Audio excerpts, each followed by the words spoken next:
¿Qué tal, amigos, amigas del ciclismo, amantes de este bonito y duro deporte? Hablamos de ciclismo, hablamos de lo que más nos gusta, del Tour de Francia. ¡Empezamos! 42 segundos, 43, ¿dónde estás? Tercera etapa del Tour de Francia, jornada llamada para un sprint masivo, lo hemos tenido, pero no sin antes con un poquito de suspense, una jornada que ha tenido dos escapadas. En la primera parte, hasta que hemos conectado, hasta que hemos visto imágenes en directo, Katrin Heimz, la corredora alemana del equipo Education First, ha sido la encargada de estar, bueno, pues un poquito adelante, ¿no?, en esas primeras posiciones y en esa escapada, siempre controlada por el pelotón. Por cierto, un pelotón donde por lo menos, desde que hemos visto nosotros las imágenes de televisión, ha estado controlado por DSM. Ahora hablamos del final y del trabajo de DSM, pero ese de Warsaw se ha desentendido un poquito, se lava un poquito las manos, a pesar de llevar a la líder, a pesar de llevar a la gran favorita para la victoria final, se han desentendido un poquito las manos, ha sido neutralizada Katrin Heimz. Ha habido ahí un poco de movimiento hasta esa cota, una de esas últimas cotas que había, la penúltima cota. Ha habido ahí, como digo, un poquito de movimiento, llegando a formar un grupo de 6 corredoras, donde era un poquito peligroso porque estaba Movistar con Paula Patiño, estaba también ese de Wars, había muchos equipos que luego podían decidir no trabajar, ¿no?, en la parte final. Pero bueno, fueron neutralizados, este movimiento no fue a más, y sí fue el movimiento de Julia Van de Velde, que ha terminado siendo décima. De hecho, rescata 6 puntitos UCI, que para su equipo le vendrán muy bien. Se ha marchado, como digo, en esta penúltima cota, buscando un poco los puntos de la montaña, y que se marchaba, que se iba, que estaba ahí a falta de 10 kilómetros con unos 20 segundos de ventaja, era más o menos controlada por el pelotón, 2 segundos por cada kilómetro, ¿no?, tenían que recortarla, bien, bueno, más o menos controlada por el pelotón, pero en el pelotón solo trabajaba DSM con la misma corredora, que aquí ya os voy a empezar a dar mi opinión, y yo aquí, es verdad que DSM ha estado trabajando durante toda la etapa, que no se le puede reprochar nada, que lo han intentado, que han sido los más valientes, que también tienen que defender sus opciones en la general con Julie Labo, y bueno, pues tener un poco ese pensamiento, ¿no?, trabajar tan alegremente, que no pueden desgastar. Pero yo sí que es verdad que no entiendo cómo una corredora esté tirando durante todo el tiempo y hasta falta de 5 kilómetros del pelotón. No durante todo el tiempo, pero sí durante gran parte de los kilómetros. ¿Por qué? Porque yo creo que, bueno, es algo básico, ¿no?, que si pones a 2 corredoras siempre vas a darla descanso y siempre vas a imprimir un poquito más de velocidad, sobre todo en esa parte final. Ya digo, no se le puede reprochar nada a DSM, pero sí que es verdad que hubiesen dado un pasito más adelante. También hay que decir que hubiesen cazado quizás antes a Van de Velde. También hay que decir que es muy fácil decirlo desde aquí, que es muy fácil hablar ahora, y que ellos mismos, y yo creo que todos esperamos, un poquito más de colaboración, que esa colaboración que ha habido después, con Canyon, con SD Wars, con el equipo AG Insurance sí que se ha puesto un poquito antes, con Lidl Trek, es verdad que esperábamos, UAE, que esperábamos que se pusiesen antes a trabajar, no a falta de 5 kilómetros, ¿no?, incluso menos. Ese de Wars apareció en cabeza de carrera a falta de 3 kilómetros para el final, ¿no? Han manejado los tiempos, o les han salido los tiempos perfectos, porque le han cogido a la escapada a 150 metros para la línea de meta, le han salido perfectos, pero les ha ido a un pelo, a un pelo. Además ha habido una cosa muy rara, ¿no?, porque ha entrado Marlen Reusser en cabeza del pelotón y hemos dicho, bueno, aquí se acabó, pero rápidamente han entrado las corredoras del Alpecin, compañeras de Van de Velde, a molestar un poquito en esa cabeza del pelotón, que ya leí algún comentario, bueno, en el Tour masculino, y bueno, siempre pasa, ¿no?, siempre que va una escapada y se meten un poquito a molestar, hombre, sinceramente, y ya digo, leí algún comentario como que no le gustaban, ¿no?, a algunos no les gustaban estas acciones, ¿no? Bueno, ¿Puede ser un poco una acción un poco fea? Puede serlo, pero bueno, siempre que vemos... es defender tus opciones, ¿no? Tanto por delante como por detrás. Bueno, en cualquier caso, se hayan metido las corredoras del Alpecin o no, Marlen Reusser ha dejado de trabajar.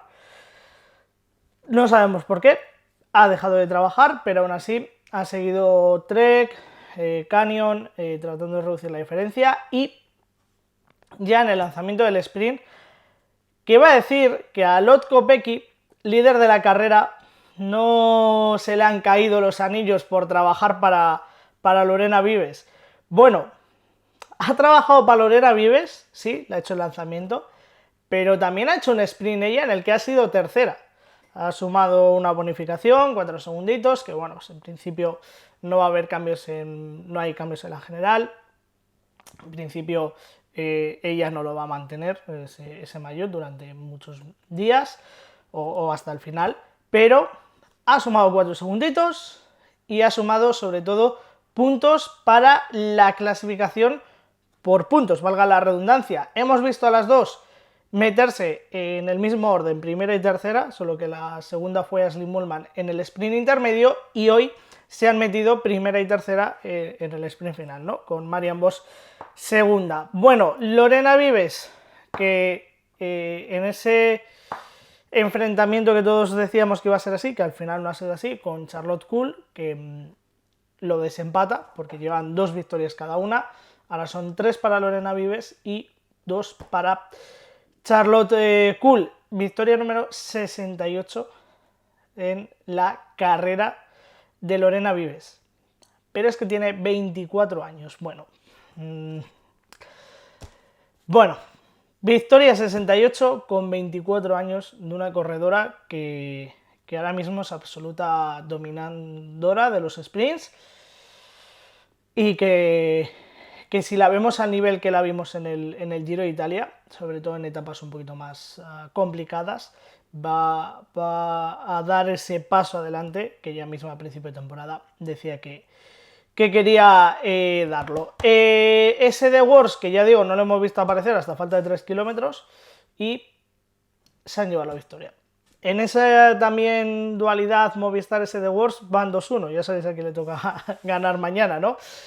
Para seguir con el empate y con las cosas igualadas. Bueno, poco más que decir, que en esa parte final ya digo, bueno, pues DCM ha estado valiente, pero quizás se ha equivocado, sobre todo viendo que al final su sprinter ha sido séptima. Además, también es que en el momento de neutralizarla en esa última curva, sobre todo en la última curva que había, se ha desordenado un poquito el sprint. Eso ha provocado los nervios por cazar a la escapada, ha provocado que metiesen quizás más equipos o más corredoras de lo normal en ese último kilómetro, y que se desorganizase un poco los trenes o los trenos, y DCM creo que se le ha desorganizado, y Charlotte Kool no ha podido ser nada más que séptima clasificada, ¿no? En un sprint pues dominado por SD Wars sobre todo, y Jumbo, que ha colado ahí a Marianne Vos, o Marianne Vos que se ha colado ahí, bueno, se ha colado. Ha sido segunda en un sprint también muy ajustadito, aunque Vives ha ganado con cierta claridad, pero sí que ha sido un sprint más o menos ajustado, sobre todo hasta los últimos metros, y bueno, pues segunda posición para ella. Por cierto, hoy hace un año que se vistió de amarillo en el Tour de Francia, y bueno, pues segunda posición también para Marianne Vos, que ya ganó la Vuelta, que ya vistió el rojo de la Vuelta, que estaría bien que consiguiese una victoria, pero al nivel de Vives es muy complicado, y de ese de Wars. Chiara Consoni, UAE, que ha metido ahí cuarta clasificada, y Elisa Bálsamo, la corredora del Trek, que también es buena noticia verla ahí, se ha metido quinta. Creo que poco más que decir del día de hoy, creo que es un poco la lectura que nos deja, que es el primer día, bueno, voy a decir de los pocos, no, pero el día de Blagnac también será un sprint más o menos claro, pero bueno, que estas oportunidades no las pueden desaprovechar, porque no va a haber muchas, y porque si desaprovechas una de estas oportunidades al sprint y han estado a puntito de desaprovecharla, puede ser que estés pensando en sí, vamos a tener Blagnac, pero como ese día sople el viento, adiós, ¿no? Así que por ejemplo, por poner un ejemplo, y le dé ganas de jugar a alguien. Mañana, cuarta etapa, última que viviremos aquí antes de irnos para Francia. Cahors-Rodez, una jornada la más larga, 178 kilómetros.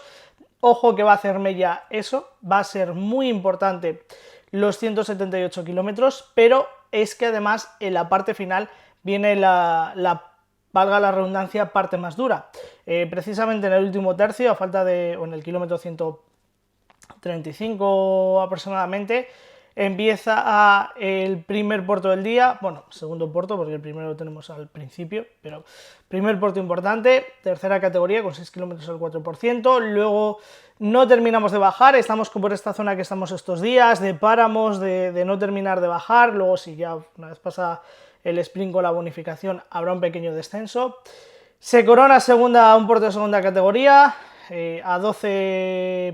a 16 de meta, 4,7 kilómetros al 5%, rápido descenso, se vuelve a coronar un puerto de tercera categoría, en este caso 2 kilómetros, es más un muro, 2 kilómetros al 7%, y a partir de ahí terreno incómodo, descenso, algún repecho y la línea de meta que pica un poquito hacia arriba, así que mañana jornada para las de la general, pues no lo sé si alguien lo va a intentar viendo un poco lo que vimos ayer, pero sí creo que va a ser una jornada parecida a la que vimos ayer y un poquito más dura en su parte final, así que veremos qué pasa y qué ocurre. ¡Hasta luego!